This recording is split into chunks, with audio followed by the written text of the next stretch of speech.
Good on the Inside, an Antisepticeye Exerter fanfiction by Dragon Ghost 3, Chapter 20, War. Your perspective. What did you mean that I was still alive? Aren't I dead?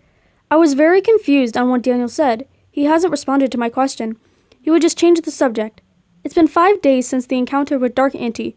I've been guarding the main temple with Daniel since people heard about Dark Auntie going back to hell.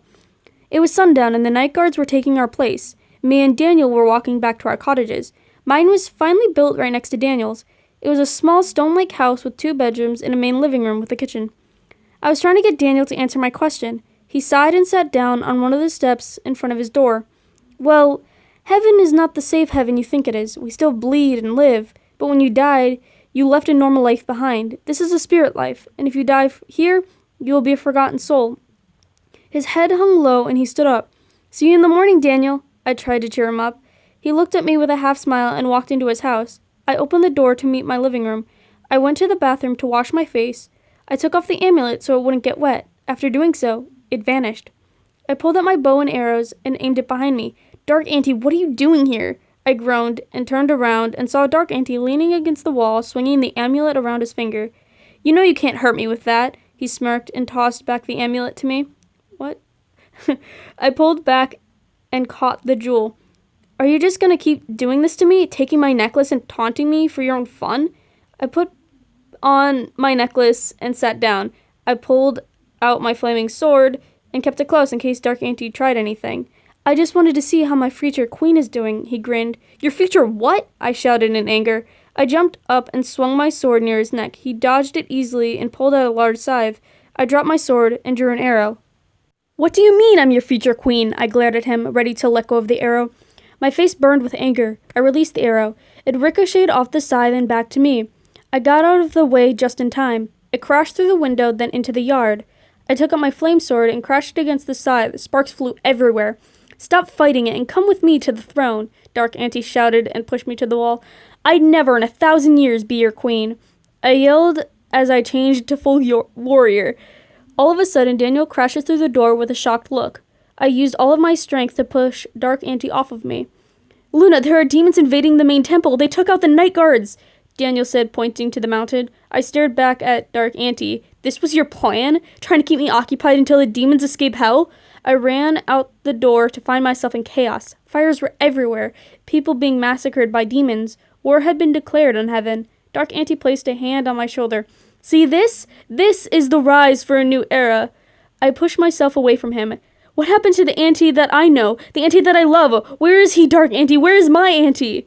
I screamed in his face and slashed his chest with my sword. You deserve to die! I was about to do a death blow until Daniel's spear blocked my weapon from Dark Auntie. Daniel, what are you doing? I said with a scowl. It's not worth it. We need to protect the king. Come on! He started to sprint towards the main temple. I followed close behind, dodging every demon in my way. I tried to catch up with Daniel. We finally made it to the pavilion in front of the main temple.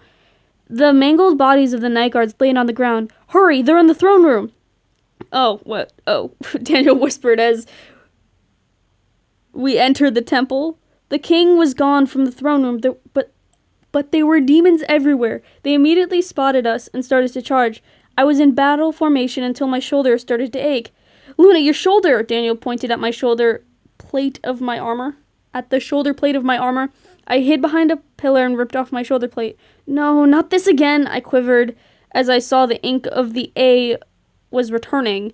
I quickly put back on the plate and returned to the fight. I can read. Time skip. Stabbing demons. Sorry. All of the demons were dead in the throne room. I almost collapsed. I was so tired. Me and Daniel both started to chuckle. Well, that was fun, wasn't it? Giggled Daniel. I tried to laugh along, but I soon noticed that I was Dark Auntie's slave again. If I wasn't his queen, then I was his slave. Luna, look out! I heard Daniel scream. Not all of the demons were dead. I froze in battle formation. Dark Auntie aimed a spear at me. If you refuse to be my queen, then you might as well be dead, he shouted in anger as he released the spear. My sword could not handle the spear's force. Daniel ran towards me. Daniel, stay where you are! I put my hands in front of me to stop him, but it was too late. The spear was too close to me, and so was Daniel. He jumped in front of me, and the spear hit him in the chest. No! I yelled and knelt down beside Daniel's body. Blood leaked from his armor. Daniel, don't leave me here alone. Please! I choked on my words as tears rolled down my cheeks. Luna, don't be sad for me. Be happy. His voice came to a whisper. I should have checked the area. I should have protected you. I began. You should have stayed where you were, Daniel said with a sad smile and reached for his amulet. Here, take this and remember to always resist the dark and embrace the light. He yanked the necklace off of his neck and handed it to me. He held out my hand and placed it in it. No, I will heal you, please. You can't leave me now. I held up my hand and looked at my wrist. The pentagram was gone. Just return to your home safely and make the warriors proud, Luna.